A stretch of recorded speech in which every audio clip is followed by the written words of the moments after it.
Hi மக்களே, நாம் இன்றைக்கி என்ன பார்க்க போகிறோன்னா இந்த செடி பற்றி தான் பார்க்க போகிறோம். இந்த செடி யாருக்கெல்லாம் தெரியும்? நான் சும்மா வயலில் உட்காந்துருந்தேன். மாமா தான் அந்த செடி இதே மாதிரி அதோட நுனியை பறித்து எனக்கு தந்தாங்க, சாப்பிடு அப்படின்னு. நானும் சாப்பிட்டேன். என்னடா இந்த செடியை போய் பறித்து தராங்க அப்படின்னு ஃபஸ்ட்டு யோசித்தேன். சாப்பிட்டு பார்த்தா ஸ்வீட்டாக இருந்தது. ஃபஸ்ட்டு ஒரு மாதிரி தான் இருந்தது. அப்புறம் சாப்பிட்டு அந்த சாறு இறங்கும்போது ஸ்வீட்டாக இருந்தது.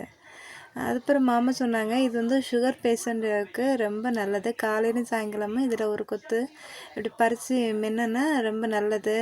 சுகர் வந்து கண்ட்ரோலில் இருக்கும் அப்படின்னு சொல்லிட்டு சொன்னாங்க. அது வயக்காடு ஃபுல்லாகவே இந்த செடி தான் இருந்தது. என் ஹஸ்பண்ட் சாப்பிட்டுட்டு அவங்க வந்து நேம் கேட்டேன் மாமாட்ட. மாமா வந்து நேம் ஞாபகம் இல்லைம்மா, மறந்துட்டு அப்படின்னு சொன்னாங்க. ஹஸ்பண்ட் வந்து இதுக்கு ஒரு பேர் வச்சுருக்காங்க, சுகர் பிளான்ட்டுன்னு. நல்லா தான் இருந்தது. ஆனால் கொஞ்சம் வளர்ந்தது வந்து இந்த மாதிரி சீடெல்லாம் விட ஆரம்பிச்சிட்டு நிறைய விதைகள் வந்து சீட்ஸ் இருந்தது. உங்களுக்கு இந்த நேம் தெரிஞ்சால் கமெண்டில் தெரியப்படுத்துங்க. பிடிச்சிருந்தா லைக் பண்ணுங்கள்.